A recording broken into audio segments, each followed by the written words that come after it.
విజయలక్ష్మి గారు నమస్కారం అండి. నమస్కారం అండి. విజయలక్ష్మి గారు 100 గోవులు అక్కడున్న దూడల్ని కట్టేసి ఉంచుతారు.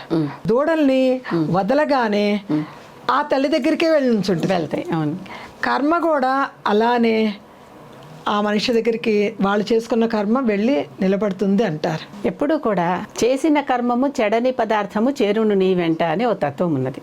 వస్తాబట్టిదే పోతాబట్టిదే ఆశ ఎందుకంట, చేసిన కర్మము చెడని పదార్థము చేరును నీ వెంట.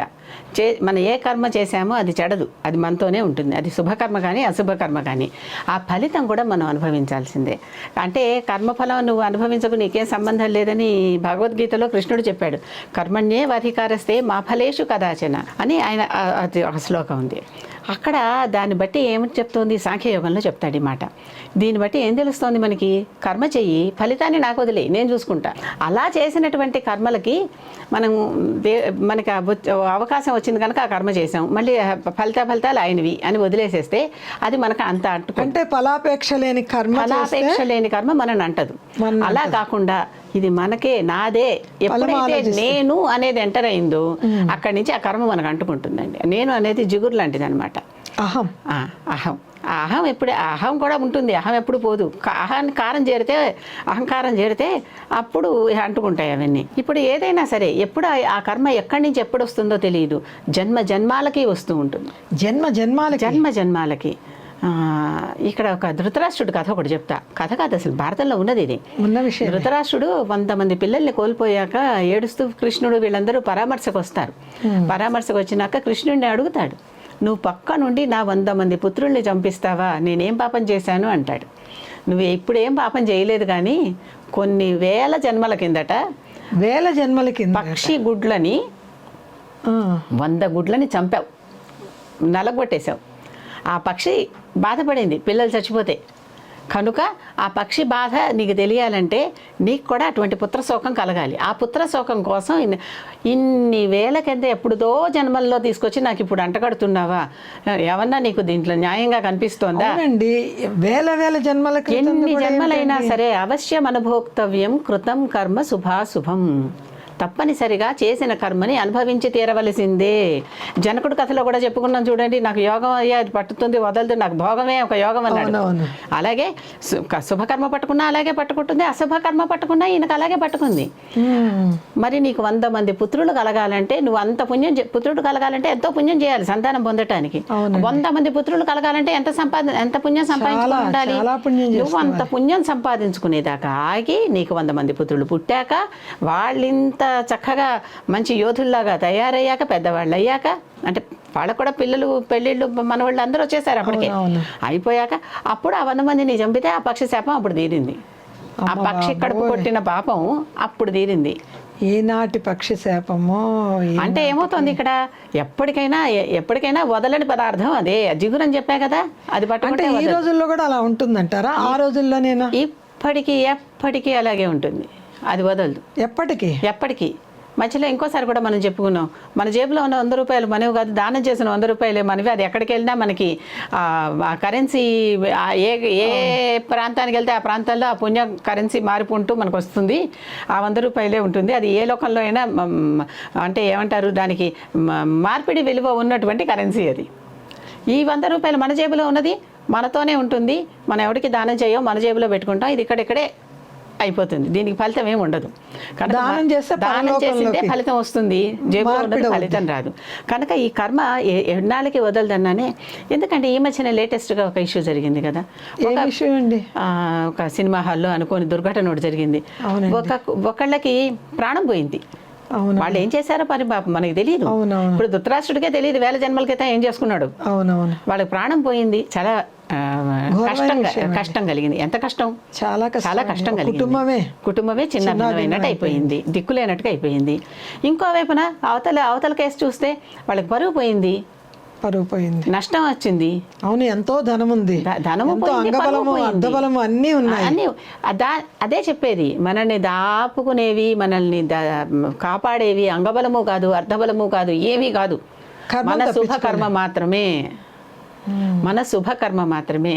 వీళ్ళు ఎప్పుడు చేశారో, ఎన్ని జన్మల క్రితం చేశారో తెలియదు, వాళ్ళు ఎన్ని జన్మల క్రితం చేసుకున్నారో తెలియదు. ఇద్దరు నష్టపోయారు, ఇద్దరు కష్టపడ్డారు, ఇద్దరు ఇబ్బందులు పడ్డారు. కాదని నేను అంటలేదు, ఎవరి ఇబ్బంది వాళ్ళది. ఇక్కడ జడ్జి చేయడానికి మనమెవరం? నిజమే కదా. జడ్జి చేయడానికి మనమెవరం? లేకపోతే ఆమె ఎవరు, ఇతను ఎవరు, ఎక్కడి నుంచి ఎవరికి తెలియదు, పరిచయాలు లేవు. లేదు, యాక్సిడెంట్ అంటేనే అంతే కదండి. అంతే కదండి. ఎక్కడ వాళ్ళనో ఎక్కడికో తెచ్చి కలిపేస్తూ ఉంటుంది. కర్మ చేసేటప్పుడు ఆ కర్మ వెనకాల మన మనసేంటి, ఆ కర్మ అంటే పొరపాటున తగ్గినా దెబ్బే, బంధువు కొట్టినా స్నేహితుడు కొట్టినా దెబ్బ కొడితే దెబ్బ తగులుతుంది. అది వాళ్ళు కొట్టారా వీళ్ళు కొట్టారా అనేది ఏం లేదు అక్కడ. కనుక ఈ కర్మ శుభకర్మ అశుభకర్మ, అందుకనే జాగ్రత్తగా చూసుకుంటూ మన రోజువారీ నిజ జీవితంలో మనం కూడా కష్టపెట్టకుండా జాగ్రత్తగా నడుస్తూ ఉంటే వాడు ధన్యుడు. సుమతి శతకంలోనే ఉంది కదా, నొప్పింపక తానవ్వక. అవునవును అని వాళ్ళు ఇంకోళ్ళని నొప్పించద్దు, మీరు నొచ్చుకోవద్దు, జాగ్రత్తగా ఉండండి. వీలైతే అవతల వాళ్ళకి మేలు చేయండి. దానం కూడా అందరికీ ఎవరికంటే వాళ్ళకి దానం చేసినా అది మనకి ఇంకో రకంగా పాపంలాగా వచ్చి చుట్టుకునే ప్రసక్తి, అలాంటి కథలు కూడా ఉన్నాయి. కనుక దానం చేసినా ఏం చేసినా చూసుకొని చేయండి, సరైన చోట చేయండి. సరైన అందుకనే పూర్వకాలంలో గురువులందరికీ విద్య చెప్పేవాళ్ళు కాదు, విద్యా దానం కదా. అవునవును. ఇప్పుడంటే కొనుక్కుంటున్నారు, అప్పుడు చదువుకునేవాళ్ళు ఇప్పుడు చదువుకుంటున్నారు. కొనేటటువంటి వాళ్ళు డబ్బు ఇచ్చారు, వస్తువు అయిపోయింది. అది విపణి వీధిలో ఒక వస్తువు అయిపోయింది చదువు అనేది. వాళ్ళు ఫీజులు కడుతున్నారు, వీళ్ళు జీతాలు తీసుకుంటున్నారు, పాఠాలు చెప్తున్నారు. దానికి సంబంధం ఏం లేదు. అక్కడ ఫీజు కట్టిన వాడు ప్రతివాడు యోగ్యుడే, అంటే దానికి అర్హుడే. అలా కాదు, ఇద్దరికి గురుకులాల్లో ఉచితంగా కూర్చోబెట్టి గురుపత్నే వీళ్ళకి అన్నాలు పెట్టి వండి పెట్టి కొడుకులాగా చూసుకుని పెంచేది వీళ్ళందరినీ. గురుపత్నే తల్లి. దశరథ మాతల్లో గురుపత్ని కూడా ఒక మాత. మాతలు 10 రకాల మాతలు. వాళ్ళలో తన కన్న తల్లి ఒకటి, గురుపత్ని ఒకటి, భార్య తల్లి ఒకటి, ఇలా రకరకాల అన్న భార్య ఒకటి, ఇలా తల్లులు ఉన్నారు, రకరకాల తల్లులు ఉన్నారు. ఆ తల్లుల్లో గురుపత్ని మాత. ఈ గురుపత్ని ఉన్నదే ఈవిడ పిల్లల్లాగా చూసి వాళ్ళు చిన్నప్పుడు వాళ్ళ అవసరాలన్నీ, మరి వాళ్ళు గురుకులానికి వచ్చేసాక తల్లి ఎక్కడిది, ఈవిడే కదా తల్లి, ఈవిడే చూసేది. కనుక ఇట్లాంటివన్నీ కూడా మనం ఎక్కడ వాళ్ళకి చదువు ఎలా చెప్పాలి ఏమిటి, ఇదంతా గురువు ఖాతాలో పడుతుంది కదా, ఎవరికి ఏం చెప్పామనేది. అందుకే అశ్వత్థామ కూడా ఆయన ద్రోణుడు పాఠం చెప్పడానికి నిరాకరించాడు. ఎందుకని, వీడికి యోగ్యత లేదు, బ్రహ్మాస్త్రం చెబితే వీడు సరిగా వాడడు, నాకు తెలుస్తుంది, నేను చెప్పను అన్నాడు.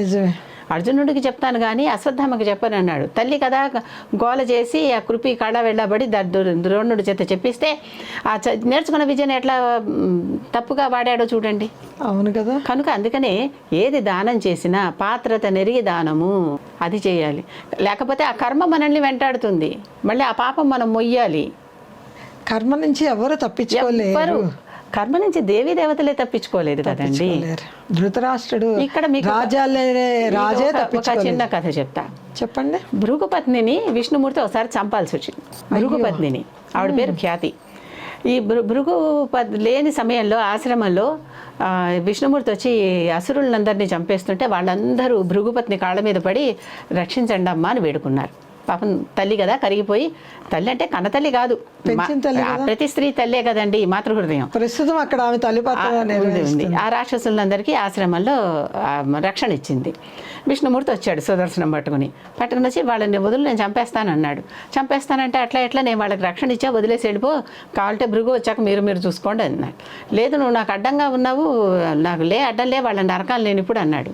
లేదు నన్ను చంపి కావాలంటే నా మీద నుంచి వెళ్ళమంది. వెంటనే సుదర్శన చక్రంతో భృగుపత్నికి తల ఖండించేశాడు విష్ణుమూర్తి. ఖండించి లోపలికి వెళ్ళి ఆ రాక్షసుల్ని చంపేశాడు, అయిపోయింది.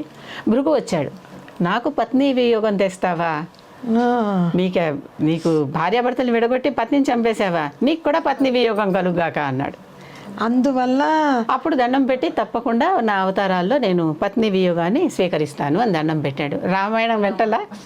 అవునండి. ఎక్కడి నుంచి ఎక్కడికి చూడండి, కర్మ దేవుడినే వదిలిపెట్టండి, మనుషులు మనం ఎంతండి, మన ఎంత కరెక్ట్. అవునా, రాముడినే వదిలిపెట్టలేదు కర్మ. మరి ఎక్కడి నుంచి ఎక్కడికి వచ్చామో చూడండి. కర్మ ఎవరిని వదలదు. కనుక వీలైనంత వరకు శుభకర్మ చేసుకుంటూనే ఉండండి, మంచి ఆలోచనలే చెయ్యండి, మంచి పనులే చెయ్యండి, మంచి దానాలే చెయ్యండి, మంచి వారిని ఆదరించండి. చెడ్డవారిని తిరస్కరించేంత గొప్ప అవకాశం మనకి ఈ రోజుల్లో లేదేమో, అలాంటప్పుడు వాళ్ళ పట్ల తటస్థంగా ఉండండి. కర్మని తొలగించుకోవాలంటే దాన ధర్మాలు చేసి కొంచెం దాన ధర్మాలు కూడా ఎవరికి చేస్తున్నారు, మళ్ళీ ఆ కర్మ మనకి అశుభ కర్మ పెరగకూడదు. అదే పాత్ర నెరిగి చేయమన్నారు. అవును, మీరు ఏం చేసినా అందుకే ఈ యజ్ఞయాగాదులు ఇవన్నీ చేస్తూ ఉంటే అవేవో హవిస్సు ద్వారా అగ్నిదేవుడికి సమర్పిస్తే అగ్నిదేవుడు చూసుకుంటాడు ఎవరికి వెళ్ళాలో. కరెక్టే కదా. అందుకని కనుక కర్మ ఎవ్వరినీ వదిలే ప్రసక్తి లేదు. అక్కడ దేవుడా జీవుడా మానవుడా ఏమీ లేదు. ఎవరైనా సరే అందుకే చెప్తారు అవశ్యం అనుభోక్తవ్యం, తప్పనిసరిగా అనుభవించి తీరవలసిందే. అదే కర్మ. కర్మ గురించి చాలా బాగా వివరించారండి.